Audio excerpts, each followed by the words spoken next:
नमस्कार दोस्तों, money tips channel पर आप सभी का स्वागत है। तो आज की इस वीडियो में मैं आपसे शेयर करने जा रही हूँ हरतालिका तीज व्रत की पूजन विधि कि आप घर में पूजा कैसे कर सकते हैं। बहुत ही सरल और आसान विधि मैं आप लोगों के साथ शेयर करने वाली हूँ। तो चलिए शुरू करते हैं आज का वीडियो।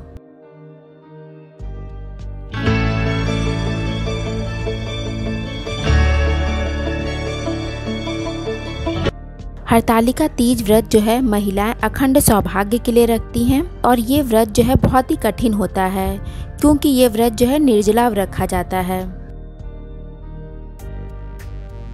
तो चलिए अब मैं पूजन सामग्री आप लोगों को बता देती हूँ। तो यहाँ पर मैंने फूल ले रखे हैं, आम का पत्ता ले रखा है और बेलपत्र ले रखा है। तो यहाँ पर मैंने लाल फूल, सफ़ेद फूल और पीला फूल लिया है और भोग के लिए मैंने सेब, केला और दूध से बनी हुई मिठाई ली है। आप चाहें तो ये मिठाई घर पर भी बना सकते हैं या फिर बाहर से भी ला सकते हैं। और ये मैंने आरती की थाली सजाई है। तो इसमें मैंने घी का दीपक, कपूर, धूपबत्ती और घंटी रखा है। इसके बाद मैंने यहाँ पर गंगा जल ले रखा है, कुमकुम, पीला चंदन, विभूति और अक्षत ले रखा है, लाल चुन्नी और माचिस। और यहाँ पर मैंने श्रृंगार का सामान ले रखा है माता पार्वती को चढ़ाने के लिए। तो यहाँ पर मैंने लाल चूड़ी, बिंदी, सिंदूर, लाल कपड़ा। अगर इनमें से आपको कोई सामान नहीं मिला तो बिल्कुल परेशान ना हो। वो कहते हैं ना कि श्रद्धा के फूल ही काफ़ी होते हैं भगवान की पूजा के लिए। तो आप साधारण तरीके से भी पूजा कर सकते हैं। तो सबसे पहले पूर्व दिशा में एक चौकी रखेंगे, लाल कपड़ा बिछाएंगे, फिर गंगा जल से आचमनी करेंगे। इसके बाद शिव परिवार की फोटो को स्थापित करेंगे।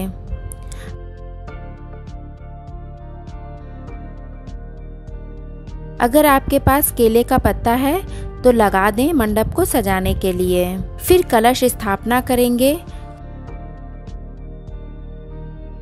तो मैंने ये चावल का ढेर लिया है कलश स्थापना के लिए। इससे हम अष्टदल कमल बनाएंगे। अष्टदल कमल बनाना बहुत ही आसान होता है। सबसे पहले लाइन खींच लेंगे। तो अब मैं आपको दिखाती हूँ। तो देखिए इस तरह से अष्टदल कमल बनाएंगे। 8 दल होने चाहिए, यानी कि 8 पत्तियाँ होनी चाहिए इसमें।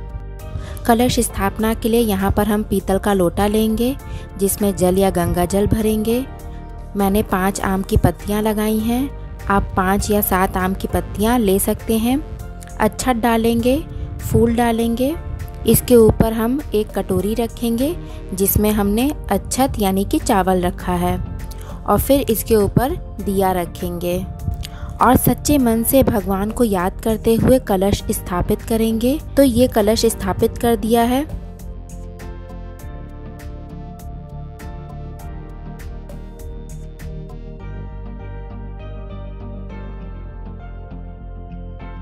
और हमने धूपबत्ती भी जला दिया है। सबसे पहले कलश पर कुमकुम लगाएंगे 5 बार। इसके बाद सारी पत्तियों पर कुमकुम लगाएंगे।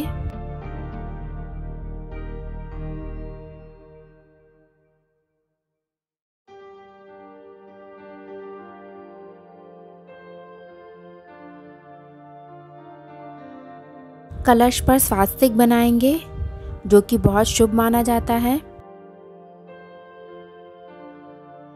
फिर भगवान शिव को चंदन का तिलक लगाएंगे।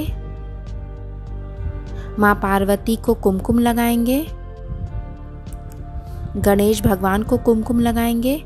तो इस तरह से पूजा करेंगे।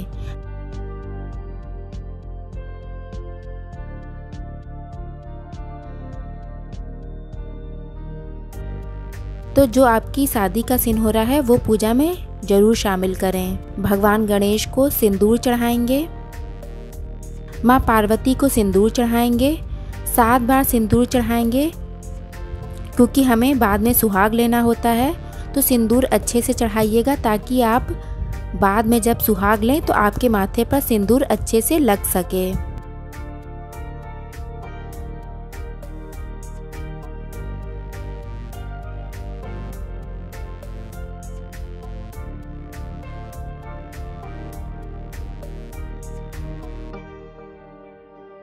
भगवान गणेश को दूब अर्पित करेंगे, फूल चढ़ाएंगे लाल रंग का फूल अर्पित करेंगे, माँ पार्वती को लाल रंग का फूल अर्पित करेंगे और भगवान शिव को सफ़ेद या पीले रंग का फूल अर्पित करेंगे, क्योंकि भगवान शिव को सफ़ेद रंग का फूल बहुत ही प्रिय है।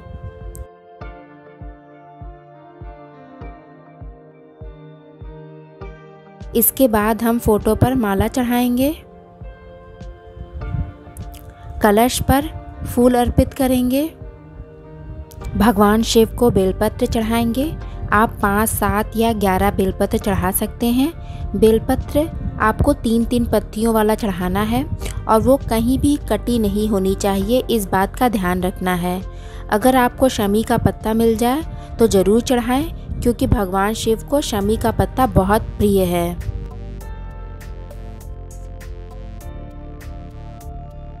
इसके बाद भगवान को वस्त्र चढ़ाएंगे। तो मैंने लाल रंग का वस्त्र चढ़ाया है। फिर माँ पार्वती को श्रृंगार का सामान चढ़ाएंगे, या फिर आप श्रृंगार का सामान छुआ करके बगल में रख सकते हैं। पूजा के बाद इस श्रृंगार के सामान को आप किसी भी सुहागिन महिला को दान में दे सकते हैं। अब हम दीपक जलाएंगे। तो आप घी का दीपक जला सकते हैं या फिर तिल के तेल का दीपक जला सकते हैं।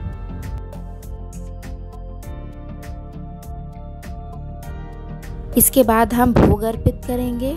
तीज है तो हर चीज़ 3-3 चढ़ानी है। 3 केला, 3 सेब, एक भगवान शिव के लिए, दूसरा माता पार्वती के लिए और तीसरा गणेश भगवान के लिए। इसके बाद हमने ये मिठाई का भी भोग लगा दिया है और पूजा के बाद इस फल को घर के सदस्यों में बांट देना चाहिए।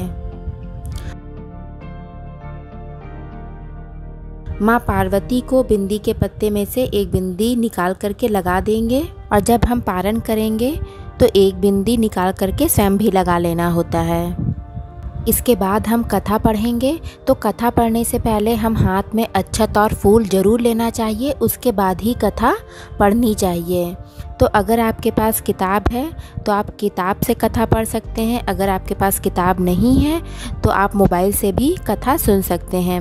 अगर आप खुद नहीं पढ़ पा रहे हैं तो आप घर में किसी भी सदस्य से पढ़वा करके खुद सुन सकते हैं, लेकिन कथा सुनना बहुत ज़रूरी है, तभी आपको इस व्रत के फल की प्राप्ति होगी। कथा पढ़ने के बाद जो आपने हाथ में अक्षत और फूल ले रखा है उसे भगवान के सामने अर्पित कर दें। इसके बाद हम आरती करेंगे। तो सबसे पहले हम भगवान गणेश की आरती करेंगे, उसके बाद भगवान शिव की आरती करेंगे और फिर माता पार्वती की आरती करेंगे।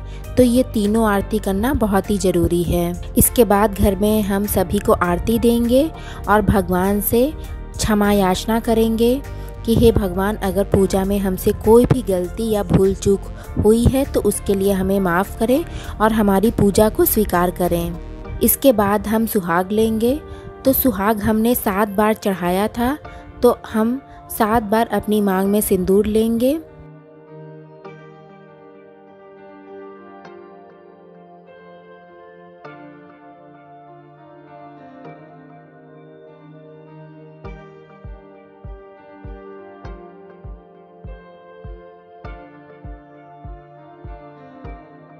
और इसके बाद हम फिर 7 बार सिंदूर माँ पार्वती को चढ़ाएंगे। तो माँ पार्वती से इस तरह से आपको सुहाग लेना है।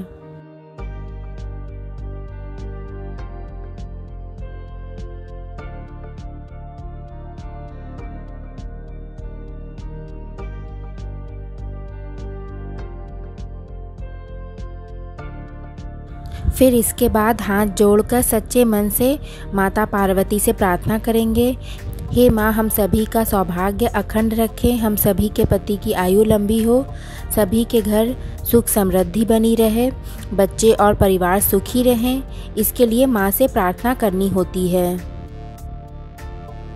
तो ये थी हरतालिका तीज व्रत की संपूर्ण विधि। उम्मीद करती हूँ कि आज का वीडियो आपको पसंद आया होगा। अगर पसंद आया है तो वीडियो को लाइक करिए, शेयर करिए और चैनल को सब्सक्राइब करिए। Thank you.